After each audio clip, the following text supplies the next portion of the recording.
아침 묵상에 오신 여러분들을 환영하고 축복합니다. 오늘은 죄책감을 버리고 소망으로 라는 제목을 가지고 시편 130편부터 131편까지 말씀을 함께 묵상해 봤으면 좋겠습니다. 우리 시편 130편 1절부터 4절까지 말씀 같이 한번 읽어볼까요? 여호와여, 내가 깊은 곳에서 주께 부르짖었나이다. 주여, 내 소리를 들으시며 나의 부르짖는 소리에 귀를 기울이소서. 여호와여, 주께서 죄악을 지켜보실진데 주여, 누가 서리이까? 그러나 사유하심이 주께 있음은 주를 경외하게 하심이니이다. 네. 오늘 본문의 시편 저자는 뭐라고 얘기하냐면 여호와여 내가 깊은 곳에서 주께 부르짖었나이다 라고 이야기를 합니다. 여기서 깊은 곳, 이 깊은 곳은 단순한 물리적 공간이 아니에요. 깊은 수렁에 빠져서 내가 이런 이야기를 한다, 부르짖었다, 도움을 구했다라는 의미가 아닙니다. 그럼 이 깊은 곳은 어떤 곳일까요? 이 깊은 곳은 죄와 그 죄가 낳은 고통으로 인해서 절망에 빠져 있는 상태, 죄를 짓고 이 죄의 결과로 인해서 고통을 당하면서 절망에 빠져서 있는 상태가 바로 이 깊은 곳을 의미하는 것. 그런데 이 깊은 곳에서 이 시편 저자가 한 일이 있습니다. 그건 뭘까요? 주께 부르짖었다. 주께 뭐라고 부르짖었을까요? 나의 죄를 용서해 주시고 이 죄로부터, 죄의 결과로부터 나를 구원해 달라고 외쳤던 것.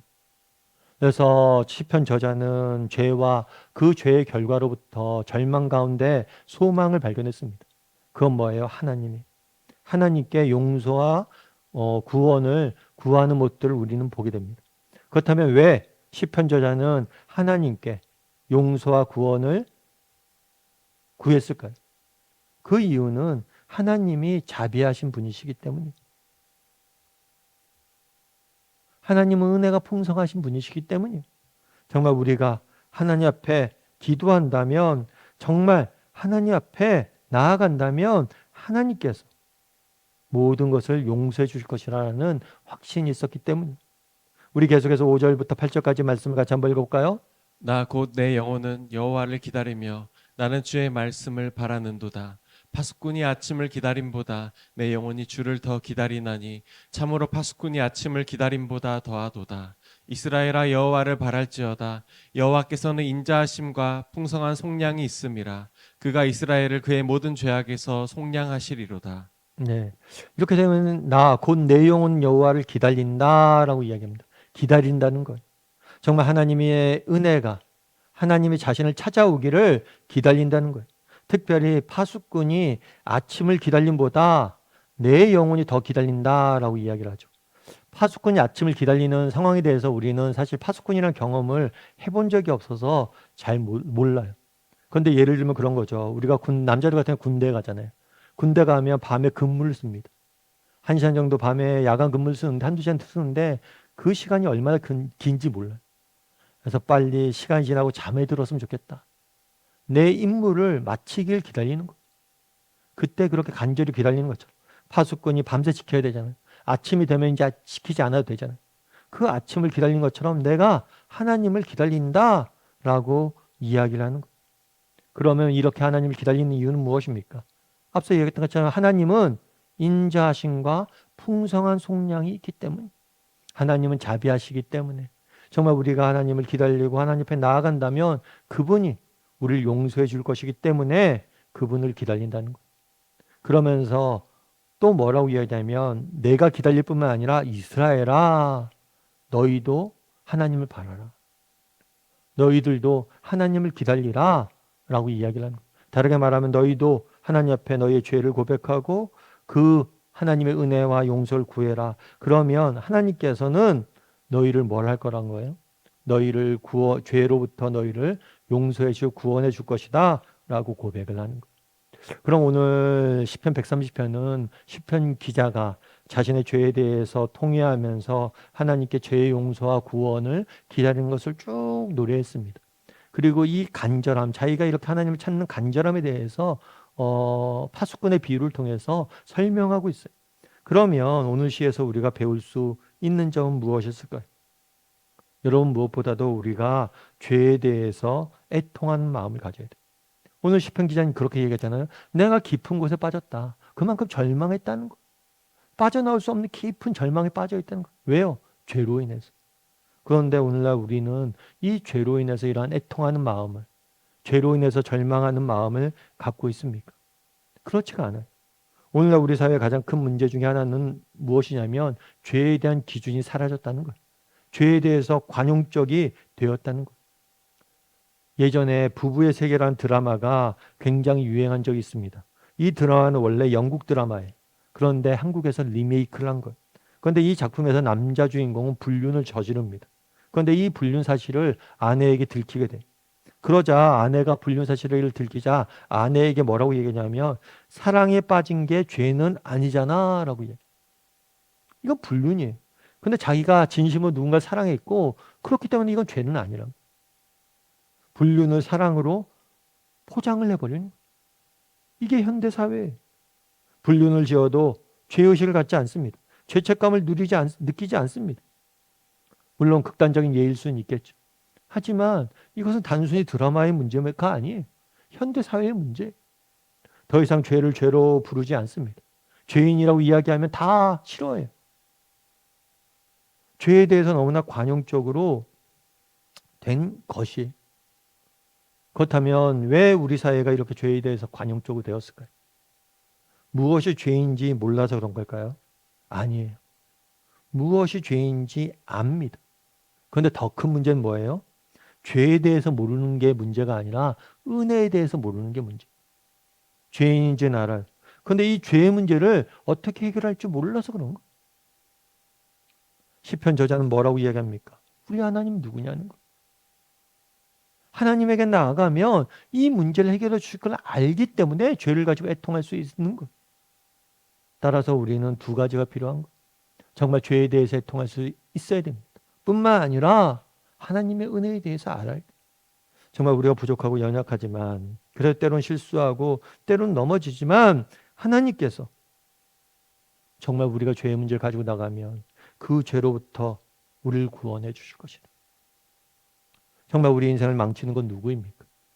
여러분, 우리 인생을 망치는 건 우리 자신. 서양 속담에 우리 인생의 10%는 내게 어떤 일이 일어나냐로 결정되지만 나머지 90%는 내가 어떻게 반응하냐로 결정된다라고 이야기합니다. 마찬가지.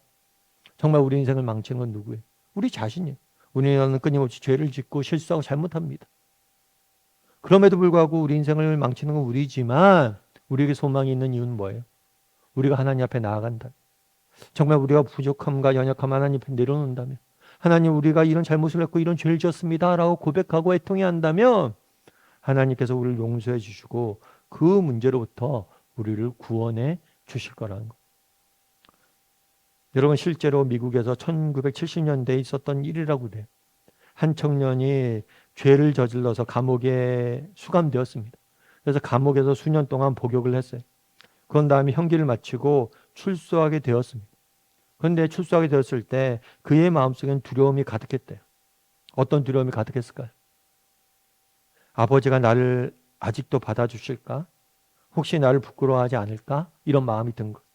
그래서 출소하기 전에 고향집에 편지를 보냈대요. 아버지, 이번에 제가 감옥에서 나가면 이번에는 집으로 가는 기차를 탈 예정입니다.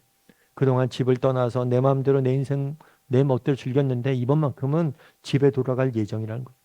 혹시라도 아버지 저를 받아줄 마음이 있다면 우리 집 앞마당에 있는 오래된 참나무에 노란색 리본 하나를 달아주세요.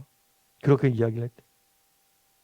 그러면서 기차가 우리 집 앞을 지나갈 텐데 그때 정말 그 리본이 보이면 내리고 그렇지 않으면 제가 그냥 지나가겠습니다. 라고 이야기를 한 거죠. 며칠 후 이 청년이 형무소에 나왔어요. 그리고 두려운 마음을 타고 기차에 올랐어요. 그리고 기차가 그 자기 집 앞을 지나갈 때 정말 창문 밖을 이렇게 내다봤대. 그래서 창문 밖을 내다보는데 눈물이 왈칵 쏟아졌대. 왜냐하면 참나무에 리본이 달려 있는데 리본 하나가 달려 있는 게 아니라 참나무 전체에 리본을 다 달아놨다는 거예요. 그게 아버지의 마음이라는 거예요. 정말 하나님께서 이런 문제를 용서해 주실까? 내 인생에 세컨 찬스를 주실까? 날 받아주실까? 날 구원해 주실까? 나 같은 죄인을. 그런데 그렇지 않다는 거예요. 우리는 리본 하나를 기대하지만 하나님은 나무 전체를 리본으로 만드시던 분이란 거예요. 여러분, 우리의 문제는 뭐냐면 죄에 대해서 모르는 게 문제가 아니에요. 은혜에 대해서 모르는 거예요. 여러분, 정말 우리가 죄를 짓습니다. 잘못을 범합니다. 그런데 이 죄와 잘못은 우리 스스로의 힘을 해결하지 못해. 그것들 하나님 옆에 가져나가면 그분이 해결해 줄 겁니다. 은혜로운 분이시기 때문에. 우리의 문제는 죄를 모르는 게 아니라 그 은혜를 모르는 거예요. 그래서 날마다 정말 우리의 잘못이나 죄를 가지고 정말 우리 인생을 망치는 게 우리 자신이에요. 하나님, 제가 오늘 또 실수했고 이런 잘못을 했습니다. 하나님 용서해 주십시오. 하나님 회복시켜 주십시오. 라고 기도한다면 하나님이 일해 주실 거예요. 바라기는 정말 하나님 앞에 나가서 정말 우리의 잘못과 우리의 연약함을 내려놓을 줄 아는, 그래서 하나님이 주시는 그 치유의 은혜를 맛볼 줄 아는 저나 여러분이 되기를 주님의 이름으로 소원합니다. 우리 이시 함께 기도했으면 좋겠습니다. 기도하실 때 오늘 말씀 기억하면서 기도했으면 좋겠습니다.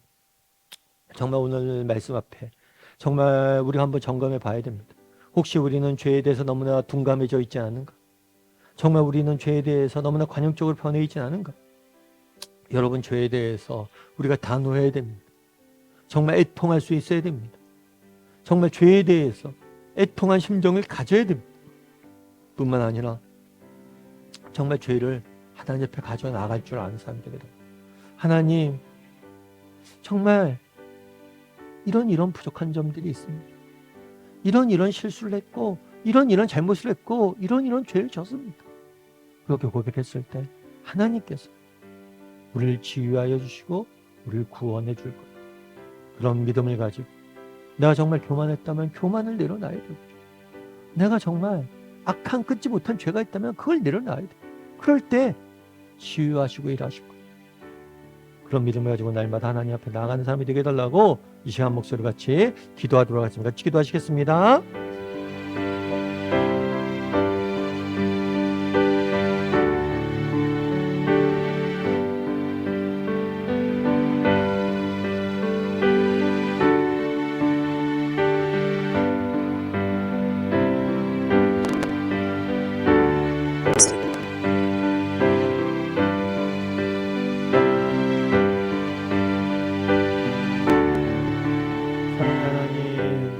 그날에 정말 시편 저자가 자신의 죄와 잘못을 가지고 깊은 절망 가운데 하나님을 찾는 모습들을 보게 됩니다.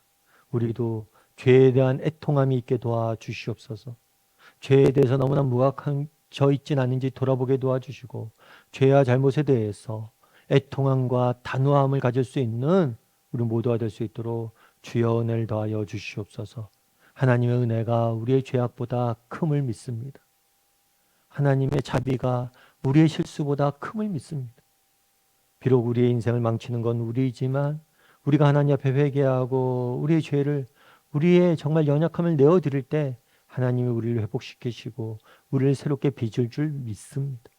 그런 믿음을 가지고 오늘 하루 살아가는 저나 여러분이 우리 모두가 될 수 있도록 하나님 우리의 인생을 지켜주시옵소서. 오늘 하루도 하나님께서 우리를 지킬 줄 믿사오며 모든 말씀 예수님의 이름으로 기도드립니다. 아멘.